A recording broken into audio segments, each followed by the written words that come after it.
हम सब श्रीपाद नरोत्तम दास ठाकुर महाशय की प्रार्थना पर चर्चा कर रहे हैं। श्री नरोत्तम दास ठाकुर महाशय वैष्णव पद महिमा बता रहे हैं, वैष्णवों की महिमा बता रहे हैं। भजन पथ पर अग्रसर होने के लिए, यहाँ तक कि भजन की शुरुआत करने के लिए भी वैष्णवों का अनुगत्य बहुत आवश्यक है। यानी कि वैष्णवों का संग बहुत आवश्यक है। हम लोगों ने चर्चा की बहुत ही सुंदर प्रार्थना पर कि रूपे पाई वो सेवा मुँह दुराचार, श्री गुरु वैष्णवे रति ना हुई लो अमार।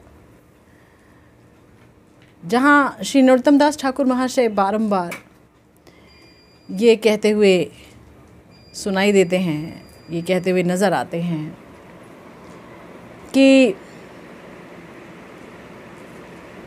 हे राधे, हे श्याम सुंदर, मैं कब आपकी सेवा प्राप्त कर पाऊंगी। अपने स्वरूप में स्थित होकर के बार बार सेवा की गुहार करते हैं, सेवा चाहते हैं बारंबार बारंबार।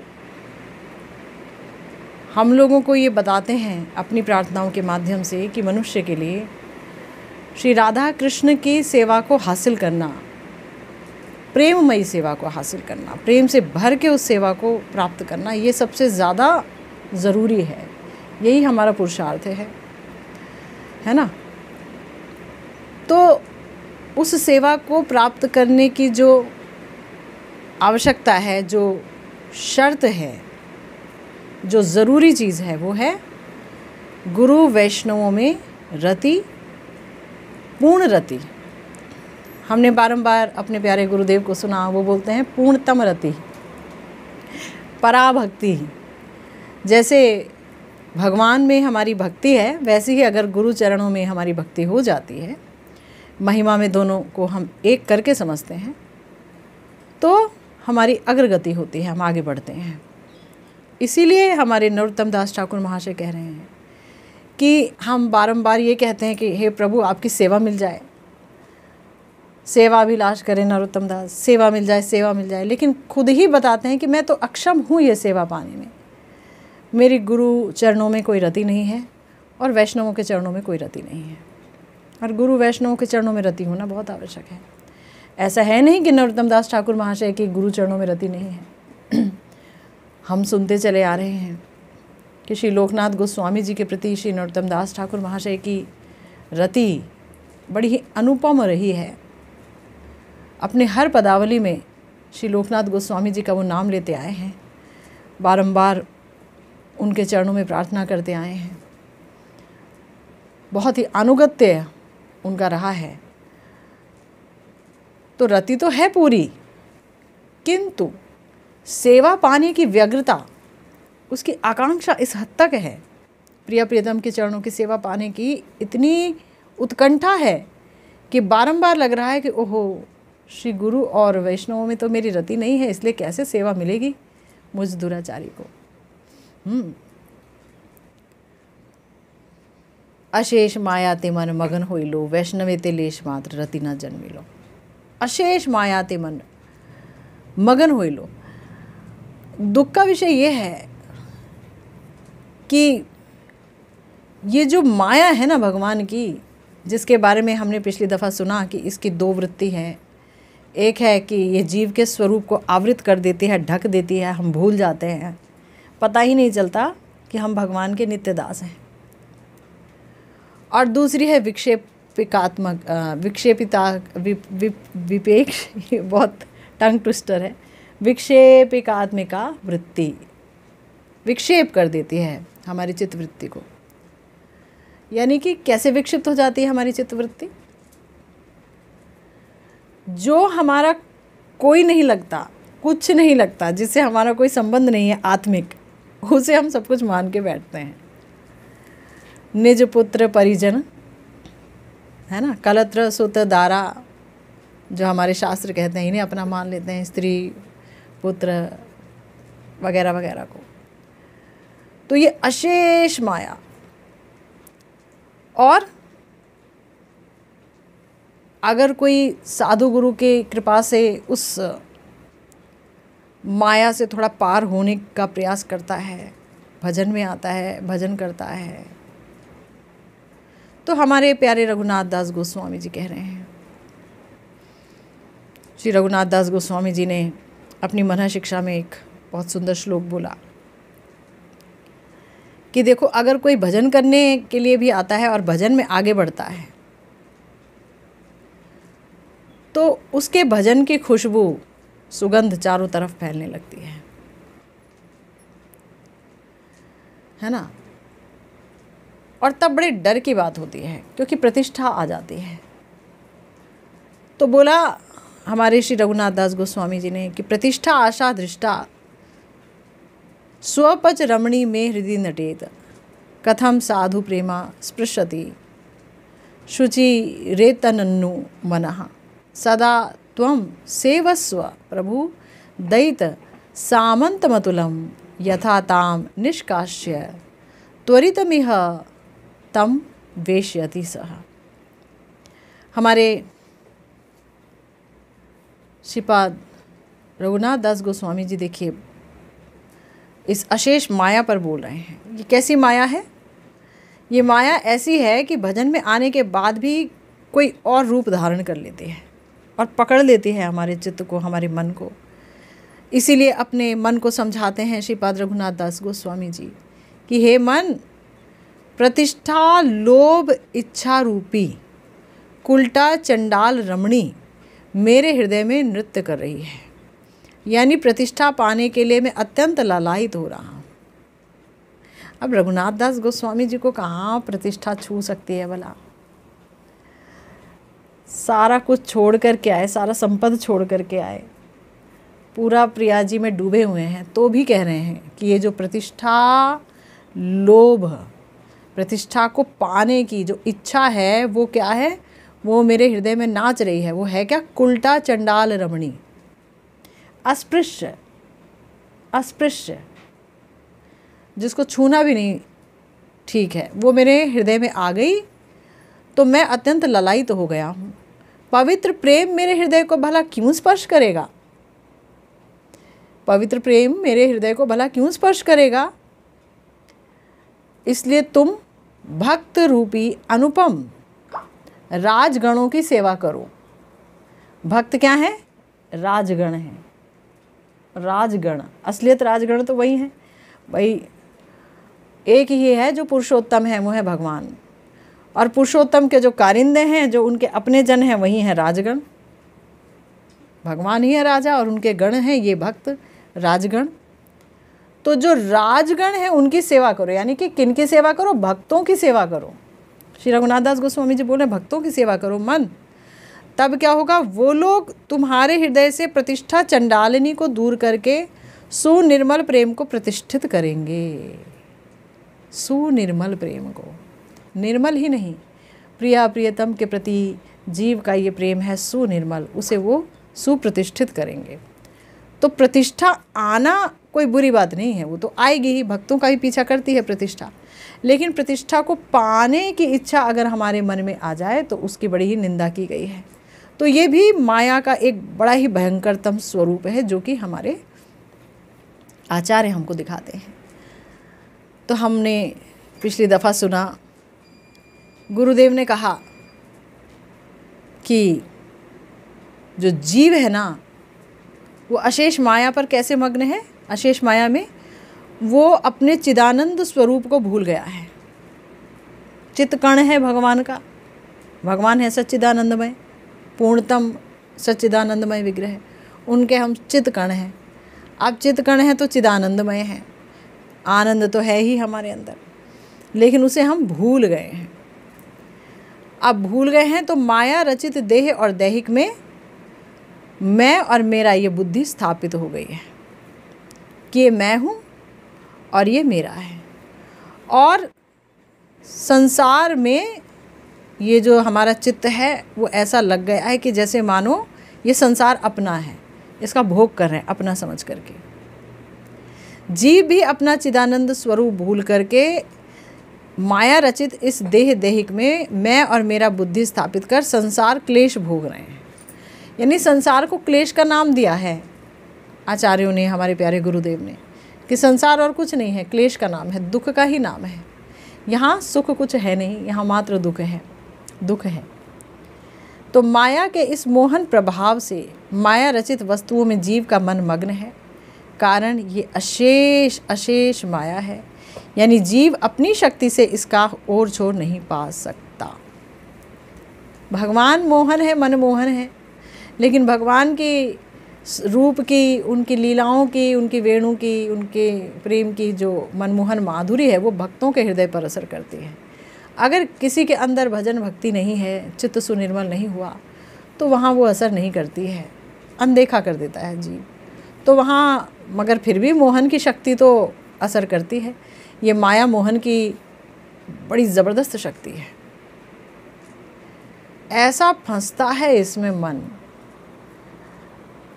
कि अनंत दुखों को झेलना पड़ता है,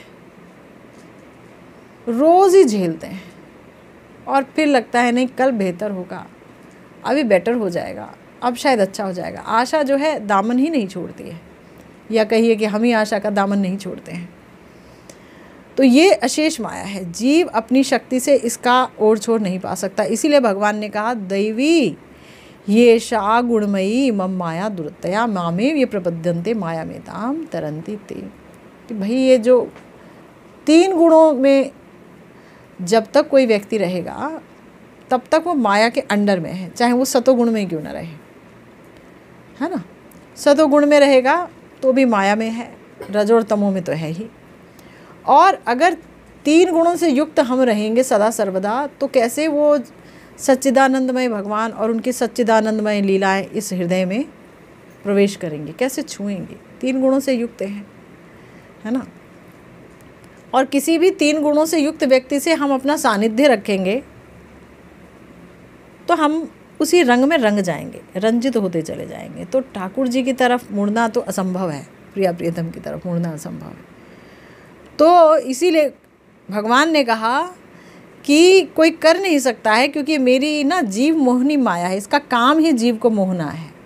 अब माया बेशक जड़ है, पर भगवान की शक्ति के कारण वो अनंत शक्ति युक्त है, और जीव है नन्हा सा। अब माया में पड़ जाएगा जीव तो कहाँ माया से लड़ पाएगा बेचारा। इसलिए भगवान ने पहले कह दिया कि कोई बात नहीं, शर्माओ मत, तुम लड़ भी नहीं सकते। तुम जो लड़ने की कोशिश कर रहे हो जीव कि माया से लड़ेंगे, तुम लड़ नहीं सकते हो, है ना। तो क्या करना पड़ेगा। तो भगवान ने कहा कि जो लोग मेरा आश्रय करते हैं वे ही इस माया सागर को पार कर सकते हैं। अनंत सागर है, सागर का भी कोई ना कोई अंत होता है, मगर ये जो भगवान के ये जो भव सागर है ये तो अनंत है, अनंत। तो इसीलिए उसको पार कर पाना अपने बस की बात नहीं है, परंतु वो पार कर जाते हैं। हम शास्त्रों में पढ़ते हैं कि ये जो अनंत भव सागर है वो गैया के एक खुर के समान नन्हा सा हो जाता है। जो भगवान की चरण शरणागति में आते हैं उनके लिए संसार एग्जिस्ट ही नहीं करता। सब जगह तो भगवान और भगवान की विभूतियाँ ही एग्जिस्ट करती हैं, है ना। संसार है ही कहाँ। तो गुरुदेव कह रहे हैं कि भगवान के चरणों में उन्मुखता हो, शरणागति हो, इसके लिए भगवान की करुणा चाहिए। और ये करुणा भगवान ने अपने हाथ में ना रख करके भक्तों को सौंप दी है। भक्तों में अवस्थान करने वाली भगवान की वो करुणा भक्तों की कृपा को वाहन बनाकर ही जीव में संक्रमित होती है, स्वतंत्र रूप से नहीं। सीधी सी बात है। तो भक्तों के पदरज, भक्तों का पदधौत जल, भक्तों का अधरामृत बहुत आवश्यक है। भक्तों की कृपा बहुत आवश्यक है, क्योंकि भक्तों की जो कृपा है उसी को भगवान की कृपा वाहन बना लेती है, तब वो जीव के अंदर आती है। स्वतंत्र रूप से भी तो चाहे भगवान कृपा कर सकते हैं ना, उनके लिए क्या मुश्किल है, क्यों किसी को माध्यम बनाते हैं। परंतु ये उनका नियम है कि स्वतंत्र रूप से नहीं, भक्तों के द्वारा ही। क्यों? क्योंकि भगवान को तो हमने देखा नहीं, भगवान को हम पहचानेंगे नहीं, कैसे उनके पास जाना है, हैं? शास्त्र क्या कह रहे हैं, शास्त्र तो बहुत तरह के हैं, कौन से शास्त्र में क्या लिखा है, इसका मर्म ही क्या है, कौन सी चीज़ है, कौन सी बात है जो हमारे लक्ष्य तक पहुंचाएगी, लक्ष्य ही क्या है, ये सब तो भक्त ही जानते हैं भगवान की कृपा से। तो भक्तों की करुणा जो है वो वस्तुतः एक माध्यम बनती है भगवान की करुणा की, तब कहीं जाके वो जीव में संक्रमित होती है। संक्रमित हो रही है भगवान की करुणा ही, मगर वो जीव की जो करुणा है यानी भक्त की जो करुणा है उसके ऊपर बैठ करके आ रही है और जीव में जा रही है। तो शील ठाकुर महाशय कह रहे हैं कि उन्हीं वैष्णवों में मेरी लेश मात्र रति नहीं हुई, इसलिए मुझ जैसे हतभागा जीव पर माया का अधिकार ही अक्षुण्ण रहा। हतभागा जीव, नरोत्तम दास ठाकुर महाशय कहाँ से हैं हतभागे? वो हो ही नहीं सकते, लेकिन वो कह रहे हैं कि मैं हतभागा हूँ। मुझ जैसे हतभागा जीव पर माया का अधिकार ही अक्षुण्ण रहा, क्योंकि वैष्णवों पर जो है मेरी कोई रति नहीं हुई, वैष्णवों में लेश मात्र भी रति नहीं हुई, इसीलिए माया जो है अक्षुण्ण रहा, माने कि वो हिला भी नहीं, पकड़ी रही है माया, मुझे ढीलापन आया नहीं, गिरफ्त में हूँ मैं माया की। अब कहाँ नरोत्तम दास ठाकुर महाशय माया की बात करते हैं, वस्तुतः वो ये सारी बातें हम लोगों के लिए करते हैं, हम लोगों के लिए। हम लोग पड़े हुए हैं ना माया के गिरफ्त में, है ना। विषय भूलिया अंध होइनु दीवानिशी, गले फांस दीते फिरे माया से पिशाची, इहारे कोरिया जय छड़ानो न जाए, साधु कृपा बिना आर नाही को उपाय। अहर्निश शब्द स्पर्श आदि विषयों में या धन संपदा आदि में स्वयं को भूलकर मैं अंधा हो गया। अर्थात कृष्ण, कृष्ण भक्ति और प्रेम, इन सब तत्व वस्तुओं को देखने और अनुभव करने का सामर्थ्य नहीं है। बाप, कितनी बड़ी बात है बताइए। इतना हमने शब्द सुने, इतने शब्द सुने, दुनियावी शब्द सुने, कि आज भगवान से संबंधित शब्द कानों को स्पर्श भी नहीं कर पाते, जाते ही नहीं अंदर। इतने शब्द सुने। अगर दिन रात कोई जो है वाहियात वस्तुएं सुनता रहे और अब उसे कहो कि ये भगवान से संबंधित वस्तुएं सुन ले, तू कथा सुन ले, तो वो सुनेगा नहीं, क्योंकि उसको सुनने के लिए और ग्रहण करने के लिए एक सामर्थ्य, एक शक्ति की आवश्यकता है। वो शक्ति विहीन हो गया। ये जो आँखें दुनियावी रूप में मस्त रहती हैं, ये आँखें अगर दुनियावी रूप में मस्त रहेंगी तो भगवत रूप इनसे ग्रहण नहीं हो पाएगा, क्योंकि वहाँ भी शक्ति चाहिए, शक्ति की ज़रूरत है ना। अब सारा उम्र तो हमने जो है गुजार दिया दुनियावी रूप को देखने में, अब कह रहे इनसे हम भगवान का रूप देखेंगे। कहाँ समाएगा इन कुसंस्कारों में डूबी हुई आँखों में भगवान का रूप? बहुत मुश्किल है। इसीलिए कहा कि अहर्निश शब्द स्पर्श आदि विषयों में और धन संपदा में मैं स्वयं को भूलकर अंधा हो गया। भूल गए स्वयं को, है ना, भूल गए। जितना धन हुआ हम उतने भूले, उतना ही वैश्विक सुख के लिए छटपटाते हुए भागने लगे। और अब भागते भागते इंसान कभी तो थकता है, इस दुनिया की दौड़ में थक जाता है। अब थका मांदा इंसान भगवान की कथा सुनेगा तो सो जाएगा। दुनिया में भागते दौड़ते, बच्चे पालते पूलते, ये करते वो करते, ऐसा थका कि अब सत्संग में आए और सत्संग शुरू हुआ, ठाकुर जी की चर्चा शुरू हुई, आँख बंद, डोज्ड ऑफ। कहाँ है? थका मांदा शरीर क्या भजन करेगा? हो गया भजन, करेगा? मैं अपनी बात कह रही हूँ। सारा समय लगे रहे संसार में, सांसारिक चीज़ों में, अब बहुत थकावट हो गई, अब कुछ समझ ही नहीं आता है। इसीलिए कह रहे हैं कि धन संपदा में स्वयं को भूलकर अंधा हो गया। अब सामर्थ्य नहीं, कृष्ण भक्ति और प्रेम, इन तत्व वस्तुओं को देखने, अनुभव करने का भी सामर्थ्य नहीं है, अनुभव भी नहीं कर पाएगा। इसीलिए तो हमारे प्रहलाद महाराज कोई गलत बात नहीं कहते जब वो कहते हैं कौमार आचरित प्राज्ञो धर्मान भागवता नेहा। भैया बचपन से ही भजन शुरू कर दो, क्योंकि बचपन में जो इंद्रियां हैं वो निर्मल रहती हैं, शक्ति से युक्त रहती हैं, और बचपन में अगर लगा दोगे तो बच्चा जो है विश्वास भी कर लेता है माँ बाप पे, अपने गुरुजनों पर अपना लगा रहता है। उस विश्वास का ही फल होता है कि वो पढ़ पाता है। फिर बाद में क ख ग घ ABCD करते करते वो कितनी चीज़ें पढ़ने लग जाता है। विश्वास के कारण ही तो पढ़ता है। छोटा बच्चा विश्वास करता है, उसे भजन में लगाएंगे, वो भजन करते करते करते उसके विश्वास मजबूत हो जाएगा। जवानी में इंद्रियां चंचल होंगी ही। अब उतनी चंचल इंद्रियों में हम कहते हैं भजन भक्ति कर लो, तो चंचलता की जो है इंद्रियों की, उससे ही वो लड़ाई करता रहेगा कि बैठ के भजन भक्ति करेगा। चंचल हो गई। इसीलिए देखिए हमारे आचार्य गलत नहीं कहते जब कहते हैं ना कि बचपन से भजन, बचपन से भजन, भजन की आदत रहेगी, आदत रहेगी, आदत रहेगी, तो जवानी में वो कितना भी मत हो जाएगा, ये आदत नहीं छूटेगी। और ये आदत ही फिर धीरे धीरे पकते पकते पकते पकते जब उसका बुढ़ापा टच करने लगेगा तो वो पकने लग जाएगी आदत। ये आदत भजन की आदत, अनुभव करने की आदत, कृष्ण रूप को देखने की लालसा जो बचपन में माँ बाप ने डाली या गुरु वर्ग ने डाली, धीरे धीरे पकते पकते पकते बुढ़ापे तक में तो हाहाकार मच जाएगा एकदम। और हम चल दिए बुढ़ापे में। मैं अपनी बात कह रही हूँ, मैंने माला उठाई और मैं कह रही हूँ मैं इतना करूँगी, बीच में ही सो गई है। अब पछताए क्या होत जब चिड़िया चुग गई खेत। मेरा तो पूरा खेत ही चुग गई चिड़िया, मतलब सामर्थ्य विहीन हो गया ना। हमारे महाप्रभु कहते हैं कि भजन में बहुत शक्ति चाहिए, कीर्तन करने में बहुत शक्ति चाहिए। भजन के लिए बड़ी शक्ति की आवश्यकता है। इतनी शक्ति बाहर के कामों में नहीं लगती है। बाहर के काम में फल क्या है? Zero zero. ज़्यादा कुछ एडिशन ऑफ मनी हो गया, पैसा बहुत जुड़ गया, 2-4 मकान खड़े कर लिए, उसके बाद फिर वो वही ढह जाने हैं। शरीर छूटा, संबंध छूटे, पैसा छूटा और ईंटों की दीवारें भी छूटी, सब छूटा सब छूटा।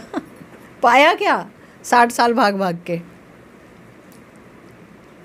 अपने जो हमने पाया उसे हम काउंट करने बैठेंगे तो पता चलेगा सब आसार है भाई। आसार वस्तुएं पाई हमने। नहीं, हमने अपना फ़र्ज़ निभा दिया। अरे फ़र्ज़ तो निभा दिया, तुम स्वार्थी होने के लिए शरीर मिला था। स्वार्थी, अपने लिए इस शरीर का इस्तेमाल करो। हमने क्या कर दिया अपने लिए इस शरीर का इस्तेमाल करो, वो हमने किया नहीं। देखो ये हमारे बड़े प्यारे आचार्य हैं प्रेमानंद जी, वो क्या कहते हैं, ए मन तुम्ही से अबोध बढ़ो। अपने मन को ही गरिया रहे हैं। आचार्य क्या करेंगे, हमें तो गरिया नहीं सकते, बोल नहीं सकते कुछ, तो मन को ही बोल रहे हैं कि तुम बड़े अबोध हो भाई। देखिया सुनिया बुझते नारिया करिते ना पारो दृढ़, के सार असार ना करो विचार, के तुम्ही करो कि काज। तुम्हें समझ नहीं आता, देख रहे हो, सुन रहे हो संसार की हालत। सब खाली हाथ आए, खाली हाथ गए। बीच का समय मिला, उसमें अपना बैट बॉल खेली, दुनियावी बैट बॉल, और आउट हो गए। ये हम सबकी बात है, सबकी बात है। Same principle applies to all, एक ही बात है। तो बोल रहे हैं कि क्या सार है, क्या असार है। भगवान सार हैं और सब कुछ असार है। वो तुमने विचार नहीं किया, बुद्धि मिली इतनी अच्छी। परेर कारणे शरीर खोआए ली, आपन काजते बाज। मैंने कहा ना इंसान को स्वार्थी होना चाहिए कुछ तो। क्या बोल रहे हैं, परेर काजे, दूसरों के काम के लिए अपने शरीर का नाश कर दिया। आपन काजते बाज, और अपने कार्य को कर ही नहीं पाए तुम। उससे बड़ा मूर्ख कौन हो सकता है? अपना तो कुछ कर नहीं पाए और बाकी सबका लगे रहे, तू ये कर ले, तू वो कर ले, ये कर ले, वो कर ले, ये सेटल, वो सेटल, वो सेटल। अरे अपना तो थोड़ा तो सोचो। मनुष्य जीवन फिर थोड़ी ना मिलेगा, फिर तो कुत्ते बिल्ली की योनियाँ मिलेंगी हैं। ए धर ए जन आपना भावी छो, से तोर बुद्धिर भूल, एखन तखन कखन की होए, बूझो ना आपन मूल। सीधी बात बोल दी कि जिस धन को और जिस परिवार को, लोगों को तुम सोच रहे हो ये मेरे हैं, तो बोल रहे हैं ये तुम्हारी बुद्धि की भूल है, इसके अलावा कुछ नहीं है। और ना जाने अभी कि तभी कब क्या होगा कुछ पता है? कुछ पता नहीं है, कुछ भी पता नहीं है। तो फिर क्या करना चाहिए? भजन करो। देखिए, एक बार भगवान से उनके भक्त बोले, प्रभु देखिए बड़ी अजीब सी बात है, आपको इतने सारे लोगों को देख के दुख नहीं होता है? ये बेचारे मृत्यु लोक में सब दुख उठा रहे हैं, सब कष्ट में हैं। तो भगवान ने कहा तो इसका हल क्या है भाई बताओ? भक्त ने कहा कि प्रभु इन सबको वैकुंठ लोक ले चलिए। प्रभु ने कहा मैं तैयार हूँ, तुम पूछ के आओ कौन वैकुंठ जाना चाहता है। भक्त ने पूछा, सबने मना कर दिया, डांट दिया, तुझे बताएं अभी तुझे भेज दें वैकुंठ? हमें वैकुंठ ले जाने आया है ना? किसी को बोल दिया जाए अभी तो वैकुंठ तो कोई जानता नहीं, चलो वैकुंठवासी हो जाओ, चलो आप स्वर्गवासी हो जाओ। तो कहेगा अच्छा तेरे मुंह में खाक, हमको स्वर्गवासी हो जाओ बोलता है? वैकुंठ तो जानते नहीं बेचारे, जो बेस्ट जानते वही बोलो तो ऐसा बोलेंगे। कोई नहीं जाना चाहता। सूअर से भी पूछा गया तो वो बोलता है कि अगर वहाँ इतना नरम कीचड़ मिलेगा तो चलेंगे। तो बोले नरम कीचड़? अरे भाई वहाँ तो मिलता है वो चिंतामणि का सब कुछ बना हुआ है, नरम कीचड़ की क्या बात कर रहे हो? तो बोले फिर हमारे काम का नहीं है आपका वैकुंठ, आप जाओ, है ना? तो देखा जाए सब जीना चाहते हैं, बूढ़ा से बूढ़ा व्यक्ति भी जीना चाहता है। एक बुढ़िया हमेशा बोलती रहती थी, हे प्रभु मुझे उठा लो, ये कष्ट अब नहीं झेला जाता, ये शरीर का कष्ट बहुत बड़ा कष्ट होता है, मुझे उठा लो, अब नहीं झेला जाता, अब नहीं झेला जाता। बच्चे रोज़ सुनते थे। एक दिन वो एक पिंजरे में जो है बंद करके पिंजरे का मुँह एक चूहिया ले आए, बोले मैया आज हम आपके लिए एक मौत ले आए हैं। आप रोज़ मृत्यु के देवता को बुलाते थे, ये लो मृत्यु आ गई है। तो मैया बोली तू इसे जहाँ से लाया वहीं पर छोड़ के आ, मरे मेरे दुश्मन। समझे? तो कोई नहीं जाना चाहता, भगवत धाम भी नहीं जाना चाहता। तो यहाँ बोल रहे हैं देखो ना जीवन केवल पवन, जाइते की तार बाधा। भाई क्या लाइन बोली हमारे आचार्य जी ने, प्रेमानंद जी ने, कि ये जो जीवन है ये केवल हवाओं पर बेस्ड है।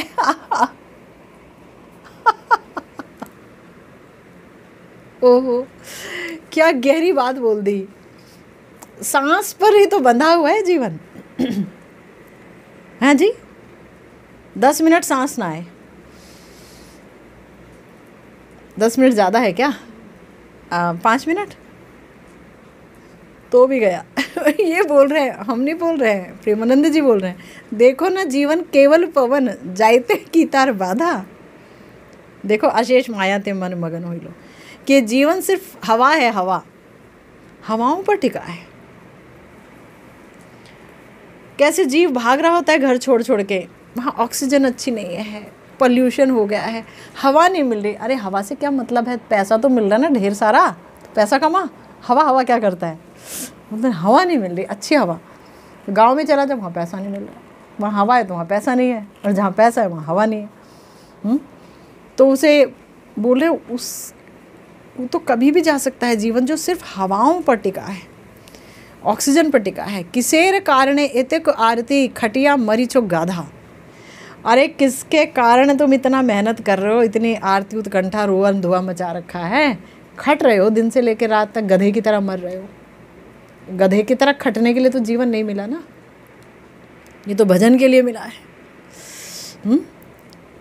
तो कहने का अर्थ ये कि ये जो अशेष माया है ना, इससे बचने के लिए सिर्फ एक ही उपाय है, जो कि हमारे श्री नरोत्तम दास ठाकुर महाशय कह रहे हैं, साधु कृपा बिना नाहिक उपाय। साधु कृपा के बिना और कोई उपाय नहीं है। गुरु महाराज कह रहे हैं हमारे कि देखो भैया, अपने स्वरूप की उपलब्धि नहीं और देहावेश में मत्त हो गया, है ना। इतना विषयों का भोग किया कि अपने स्वरूप की उपलब्धि नहीं और देहावेश में मत्त हो गया। हम जब श्रीमद् भगवद गीता पढ़ते हैं तो भगवान बड़े ही कृपा करके एक बात कह देते हैं कि जो इस देह में रहता है ना, वास्तव वस्तु वही है, देही वही है, और देही कभी नहीं मरता। वासांसि जीर्णानि यथा विहाय बोल देते हैं। जैसे कपड़े छोड़ता है कोई, ऐसे देह छूटती चली जाती हैं। देह मरती है, देही अमर है। ये मतलब एक परम सत्य सिद्धांत है। देह मरती है, मरती रहती है। साल भर पहले की देह वो नहीं है, साल भर के बाद की देह वो नहीं रहेगी। ऐसे हम अपना इसी शरीर में ही देख रहे हैं कि देह तो हमारी बदलती जा रही है। तो देह के आवेश में मगर हम निमग्न रहते हैं तो स्वरूप की उपलब्धि नहीं हो पाती। जीव का स्वरूप क्या है? जीवेर स्वरूप है कृष्ण नित्य दास।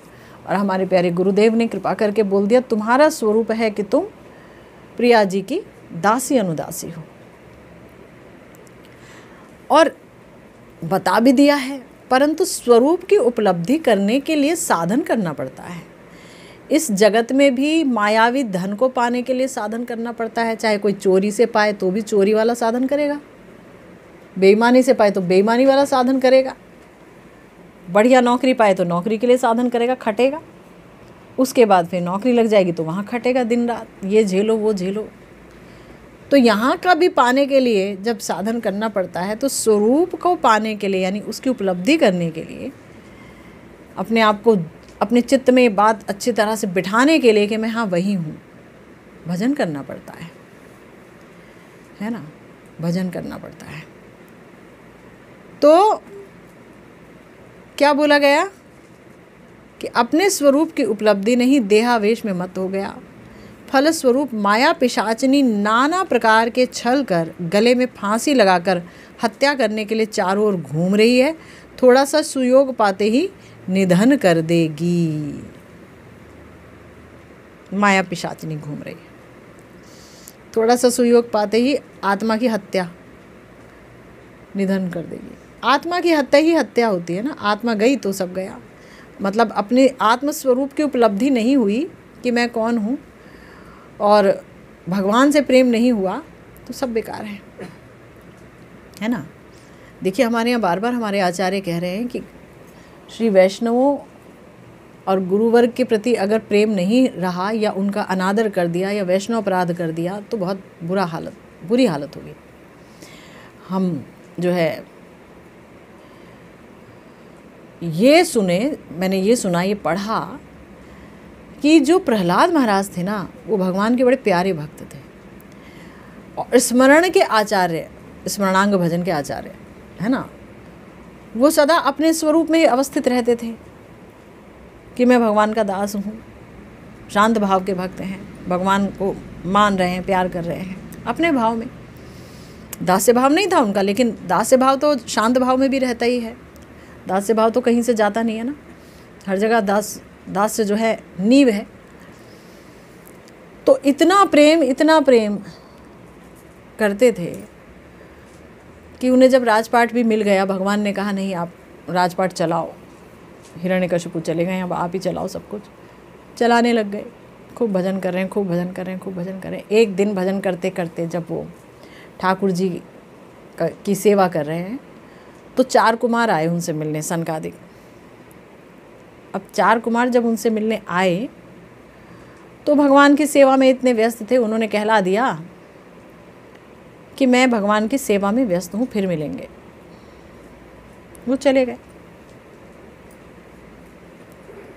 बस इतनी सी बात थी, वो चले गए। और उसी समय बैठे बैठे प्रहलाद महाराज जी के हृदय में एक अजीब से विचार आने लगे कि अरे मैं किसकी सेवा कर रहा हूँ, किसकी पूजा कर रहा हूँ। इस विष्णु ने तो मेरे पिता की हत्या करी, ताऊ जी की हत्या करी, चाचा जी की, ये सबके हमारे खानदान को उजाड़ दिया। मैं तो जा रहा हूँ इन पे चढ़ाई करूँगा। और मुनादी कर दी अपने देश में कि सारी सेना को इकट्ठा करो, हमें वैकुंठ लोक में चढ़ाई करनी है विष्णु को मारने के लिए। ऐसा बोला, सोचा भी नहीं जा सकता पर बोला। अब भगवान बोले कि जिस प्रहलाद को मैंने अपनी गोदी में बिठाया है, नारद जी आप तो उनके गुरु हैं, उसको मैं मार कैसे सकता हूँ, उस पर तो हथियार नहीं उठा सकता। तो एक बार शरण दे देता हूँ, एक बार अपना लेता हूँ तो फिर अपना ही रहता हूँ। अब उसको देखो क्या हो गया उसके दिमाग को, जाओ देखो। नारद जी आए, बोले प्रहलाद जी से कि ये आप क्या कर रहे हैं। तो वो अपनी बात को उचित ठहराने लगे, नहीं मैं जो कर रहा हूँ बिल्कुल ठीक कर रहा हूँ। तब नारद जी बोले कहीं कुछ गड़बड़ हुई है। तो उन्होंने ध्यान लगा के देखा कि ये अपराध हो गया सनकादिक आदि के प्रति। तो उपाय बताया कि आप जो है उनसे क्षमा मांगिए और मन ही मन में पश्चाताप कीजिए और उनका स्मरण कीजिए। तो जब उनका स्मरण किया, क्षमा मांगी, तो बुद्धि फिर से विमल हो गई। फिर रोने लगे कि मैं क्या सोचने लग गया था। समझ रहे हैं? तो वैष्णवों में रति अगर नहीं हुई या वैष्णव अपराध भगवान के दर्शन के बाद भी हो जाए। नृसिंह जी खम्बे में से प्रकट हुए ना, और नृसिंह भगवान जब खम्बे से प्रकट हुए तो उनके सामने लक्ष्मी जी तक नहीं जा पाई। लक्ष्मी जी तक को उन्होंने डपट दिया, तो लक्ष्मी जी भी अलग हो गई, डर गई। और प्रहलाद जी उनके पास आए, कह रहे मुझे तो आपसे डर ही नहीं लगता, आपकी तो ये बड़ी भयानक आँख करके बैठे हुए हैं गुस्से में। तो कह रहे हैं कि आपकी आँखें भी मुझे बड़ी प्यारी कमल जैसी लग रही हैं, लाल लाल। छोटे से प्रहलाद जी, सोचो। तो अपनी गोदी में बिठा लिया उन्होंने, ठाकुर ने उन्हें अपनी गोदी में बिठा लिया, सहलाने लगे वात्सल्य प्रेम से। और इतना प्रेम दोनों में, इतना प्रेम। तो इतना प्रेम के बाद भी ऐसे कुत्सित विचार आ सकते हैं। वैष्णव अपराध इतना प्रबल है, इसलिए वैष्णव अपराध से बचते हुए ही भजन करना चाहिए, है ना। नहीं तो जितनी कमाई है सब जीरो हो जाती है। तो इसलिए यहाँ पर हमारे गुरुदेव कह रहे हैं कि जो माया पिशाचनी है, नाना प्रकार के छल करके गले में फांसी लगाकर हत्या करने की साजिश कर रही है, चारों ओर घूम रही है। ज़रा सा सुयोग मिलेगा निधन कर देगी। ये अति बलीय सी है। शूद्र जीव शक्ति अपनी स्वतंत्र चेष्टा से इसके साथ लड़ाई कर जीत नहीं सकता। वैष्णव कृपा को छोड़ अन्य कोई उपाय नहीं। यानी ये माया रूपी पिशाचनी आप हमारे गले में फंदा नहीं डाल सकेंगी अगर वैष्णवों की कृपा हुई तो। बार बार वैष्णव हमें सचेत करते रहें कि ये जड़ आवेश है, ये जड़ बुद्धि है, ये जड़ चीज़ है, यहाँ जड़ में मत लगा मन, ये जड़ में मन मत लगाओ, अब समय नहीं है, अब तो चेतन में मन लगाए रहो, एक मिनट नहीं भूलो, हर पल उन्हें याद रखो।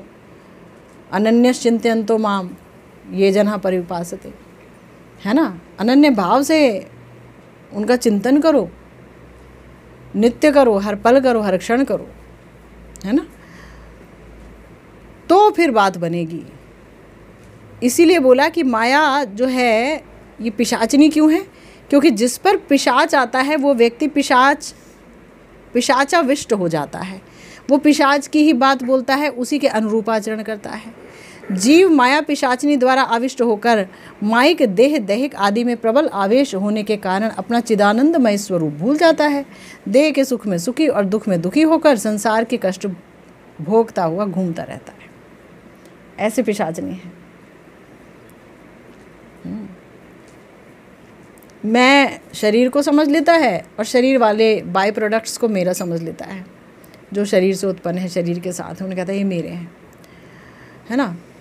गलत जगह मैं और मेरा हो जाता है तो अपना चिदानंदमय स्वरूप भूल जाता है। चिदानंदमय स्वरूप। गुरुदेव ने कहीं पर बोला है कि जीव को कभी भी मनुष्य शरीर या कोई भौतिक शरीर मिलना ही नहीं था, वो तो पार्षद शरीर को पाने का अधिकारी है। जीव भगवान का अंश है ना, तो भगवान के पास जाने का अधिकारी है।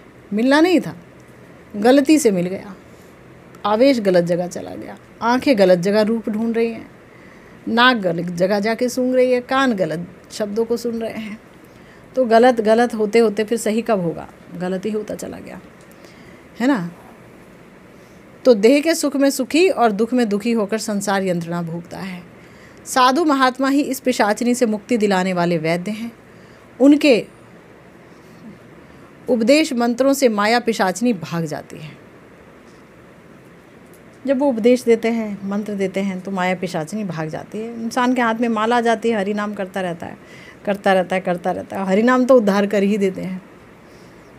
अगर कोई मरते समय हरि का नाम किसी के मुख पे हो तो उसका उद्धार हो जाता है, वो वापस नहीं आता, है ना भाई। एक बार एक वर्णन आया कि मतलब 4 जो है ना चोर थे, 4 चोर थे, तो राहगीरों को लूटते थे। तो जब वो किसी को देखते तो दूसरे आदमी को बोलने के लिए कि कोई आ रहा है शिकार, बोलते थे कृष्ण। दूसरा बोलता था कि हाँ इसके पास माल है, ये सच बताने के लिए कि अब इसको पकड़ लो, वासुदेव बोलता था। तीसरा उससे सब छीनने के लिए नारायण बोलता था। चौथा जो है छीन छून करके और उसको ठिकाने लगाने के लिए माधव बोल देता था। तो ऐसे चारों जो है भगवान का नाम ले रहे होते थे। कोई आता बोलता कृष्णा, वो बोलते वासुदेव, तीसरा बोलता नारायण, माधव, ठिकाने लगा दो। हैं करते करते चारों अपने काम में एक बार मशगूल थे, बिजली गिर गई, चारों मर गए और भगवत धाम पहुंच गए हरि नाम करते करते। मुंह में हरि नाम था, क्या करें, हरि नाम है ना। तो ऐसे भी होता है, बताइए भगवान कब किस पर रीझ जाए और कैसे रीझ जाए, उनका कुछ पता है। पापों पर रीझ जाए कि भजन पे रीझ जाए, इनके रीझने बीझने का पता नहीं चलता। ये किसी पे भी रीझ सकते हैं। अंगूठे छाप पर रीझ जाए, या पढ़े को भी ना पूछें या पढ़े को पूछ लें, है ना। इनके नियम यही जाने। फिर बताया कि जीव जो है, हाँ साधु महात्मा ही इस पिशाचिनी से मुक्ति दिलाने वाले वैद्य हैं। जीव भगवत तत्व, माया तत्व, भक्ति तत्व और स्वरूप तत्व विषय ज्ञान प्राप्त कर भजन संपदा उपलब्ध कर धन्य हो जाता है। जीव को जब पता चल जाता है भगवान क्या है, माया क्या है, भक्ति क्या है, स्वरूप क्या है, और भजन भी पता चल जाता है, तो भजन करते करते फिर वो धन्य हो जाता है। कभी ना कभी तो उसकी अब आत्यांतिकी, उसके दुखों की निवृत्ति होगी, आत्यांतिकी निवृत्ति होगी, भगवत प्राप्ति होगी, प्रेम प्राप्ति होगी। हमारे श्री चैतन्य चरितामृत में गुरुदेव ने श्री चैतन्य चरितामृत के प्यारों को दृष्टांत के रूप में बताया। सेई विभिन्नांश जीव द्वितो प्रकार, एक नित्य मुक्त एक नित्य संसार। नित्य मुक्त नित्य कृष्ण चरणे उन्मुख, कृष्ण पारिषद नाम भुंजे सेवा सुख। नित्य बद्ध कृष्ण हिते नित्य बहिर्मुख, नित्य संसारी भुंजे नरक आदि दुख। सेई दोषे माया पिशाची दंड करे तारे, आध्यात्मिक आदि ताप त्रय जारी तारे मारे। काम क्रोधेर दास होइया तार लाथी खाए, भ्रमिते भ्रमिते यदि साधु वैद्य पाए। तार उपदेश मंत्रे पिशाची पलाए, कृष्ण भक्ति पाए तबे कृष्ण निकटे जाए। कि जीव जो हैं वो भगवान के विभिन्नांश हैं, वो 2 प्रकार के हैं। जीव 2 प्रकार के हैं, एक है नित्य मुक्त और एक है नित्य बद्ध। नित्य बद्ध, नित्य मुक्त जो है वो हमेशा श्री कृष्ण के चरण में उन्मुख रहता है, भगवान के चरण की तरफ वो आता रहता है। यानी नित्य मुक्त जो है भगवान के पार्षद हो गए, सदा सर्वदा उन्हीं के साथ ही रहते हैं। कृष्ण पार्षद नाम भुंजे सेवा सुख, जो भगवत धाम में भगवान की सेवा कर रहे हैं वो जीव, वो नित्य मुक्त हैं। और नित्य बद्ध कौन है? जो कृष्ण से हमेशा बहिर्मुख रहे हैं। ऐसा कभी नहीं था कि वो पहले तो भगवत धाम में थे, फिर उनके पास एक इच्छा उठी कि चलो हम जो है प्रभु बन जाएं, हम भी भोग करेंगे भगवान से अलग होके, तो संसार में टपक गए। ऐसा नहीं है जैसे कि लोग बताते हैं, ऐसा कभी नहीं हो सकता, असंभव है ना। क्यों असंभव है? क्योंकि वो तो आनंद लोक है, जो इतने अगाध आनंद को पाएगा पहली बात, अब प्रेम के बाद ही वहाँ जाएगा तो उसका तो सारा जड़ आवेश मिट चुका है, तो कभी कोई अन्य आवेश आ ही नहीं सकता, वो तो पक के ही वहाँ पहुँचेगा, है ना। तो बोला कि जो नित्य संसारी है वो क्या भोगता है? नरक आदि दुख। जैसे वो सेवा सुख भोगते हैं, ये नरक आदि दुख भोगता है। सेई दोषे माया पिशाची दंड करे तारे, माया रूपी पिशाचिनी उसे दंड देती है। आध्यात्मिक आदि ताप त्रय जारी तारे मारे, जला जला के मारती है 3 ताप दे के माया। और काम क्रोधेर दास होइया तार लाती खाए, कामनाओं का दास बन जाता है, ये करूं वो करूं, और भाई बाकी भी षड्रिपु आके मारते हैं, उसको लात मारते हैं, और भ्रमिते भ्रमिते ऊंची नीची योनियों में जाता है, 84 लाख योनियों में, ऊंचे नीचे लोकों में। तो भ्रमिते भ्रमिते यदि साधु वैद्य पाए, गुरुदेव ने साधु को वैद्य बोला कि ये वैद्य हैं, डॉक्टर हैं, है ना। अगर साधु वैद्य आ जाते हैं तो उनके उपदेश, उनके मंत्रों से पिशाचिनी भाग जाती है। कृष्ण भक्ति पाए तबे कृष्ण निकट जाए, कृष्ण भक्ति इसको मिल जाती है और वो कृष्ण को पा लेता है। इसीलिए ग्रंथकार कह रहे हैं कि हे प्रभु, हे वैष्णव ठाकुर, मुझ में बहुत दोष हैं, मेरे दोषों पर दृष्टिपात करोगे तो मेरा कभी निस्तार नहीं हो सकता। देखिए, जो वैष्णव होंगे ना, जो भक्त होंगे, वो दोष नहीं देखते, वो कृपा करते हैं, है ना। तो इसीलिए बोल रहे हैं मेरे में तो बहुत दोष है, दोष देखोगे तो मेरा निस्तार नहीं होगा। इस जगत में दोष देखते हैं, यहाँ दोष दृष्टि है, और भगवान के जो भक्त हैं वहाँ दोष दृष्टि नहीं है ना। तो बोल रहे हैं कि आप अदोषदर्शी हैं, और प्रभु यानी दोष युक्त व्यक्ति का भी आप उद्धार करने में परम समर्थ हो। इसीलिए अहेतु कृपा कर इस पतित जीव का निस्तार करो। अदोषदर्शी प्रभु पतित उद्धार, एक बार नरोत्तमे करहु निस्तार। तो आप दोष युक्त व्यक्ति का उद्धार कर सकते हैं, भगवान के भक्त उद्धार कर सकते हैं, इसमें कोई संदेह नहीं है। भगवान के जो भक्त होते हैं वो भगवान की कृपा को ही वहन करते हैं, और उसी कृपा को यहाँ वहाँ वो बरसाते रहते हैं। इसीलिए बोल रहे हैं कि इस बार आप नरोत्तम दास ठाकुर महाशय का निस्तार करिए। और आप समस्त वैष्णवों से, आप समस्त भक्तों से हम भी जो है यही प्रार्थना करते हैं कि आप लोग भी अदोषदर्शी हैं, और दोषों के तो हम खान हैं, मैं खान हूँ दोषों की। आप लोग भी अपनी अदोषदर्शी जो आपकी प्रकृति है, जो स्वभाव है, उससे हम पर कृपा करें ताकि भजन हो पाए।